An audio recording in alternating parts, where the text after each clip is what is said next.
মূল্যবৃদ্ধি ৰোধ কৰক। মূল্যবৃদ্ধি ৰোধ যাত্ৰীবাহী বাহনৰ মূল্যবৃদ্ধি ৰোধ কৰক। যাত্ৰীবাহী বাহনৰ মূল্যবৃদ্ধি ৰোধ কৰক।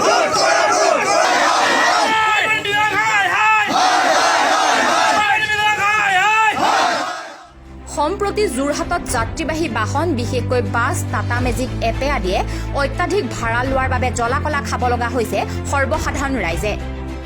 যাৰ বাবে অসম জাতীয়তাবাদী যুৱ ছাত্ৰ পৰিষদ যোৰহাট জিলা সমিতিয়ে এই যাত্ৰীবাহী বাহনসমূহৰ ভাড়া নিয়ন্ত্ৰণ কৰিবলৈ দাবী জনাই যোৰহাট জিলা পৰিবহণ বিষয়াক স্মাৰক পত্ৰ দিছিল যদিও পৰিবহণ বিষয়াগৰাকীৰ অকমন্যতাৰ বাবে ভাড়া নিয়ন্ত্ৰণ কৰাত ব্যৰ্থ হয়।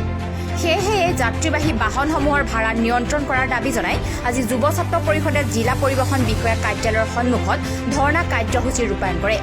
ইয়াৰ পিছতো যদি ভাড়া নিয়ন্ত্ৰণ নকৰে তেন্তে ইয়াতকৈও জংগী আন্দোলন কৰাৰ ভাবুকি দিয়ে। মূল্যবৃদ্ধি ৰোধ কৰক। মূল্যবৃদ্ধি ৰোধ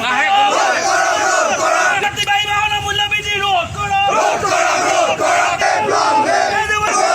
যাত্ৰীবাহী বাহনৰ মূল্যবৃদ্ধি ৰোধ কৰক।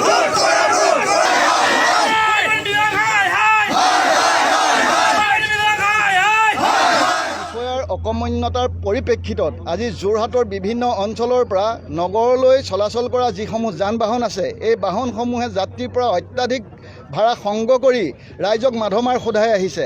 আজি আপোনালোকে দেখিছে কোভিড-19ৰ ফলত আজি ৰাইজৰ যেনেকুৱা এটা পৰিৱেশ সৃষ্টি হৈছে, য'ত নেকি ৰাইজে এবেলা দুবেলা দুমুঠি খাবলৈ চিন্তা কৰিছে, তেনেকুৱা পৰিপ্ৰেক্ষিতত আজি এই বাহনসমূহে নিজ ইচ্ছামতে তেওঁলোকে ভাড়া সংগ্ৰহ কৰি ৰাইজক কোঙা কৰি আহিছে। এই ক্ষেত্ৰত আজি আমি অসম জাতীয়তাবাদী যুৱ ছাত্ৰ পৰিষদে প্ৰতিবাদী কাৰ্যসূচী গ্ৰহণ কৰিছোঁ।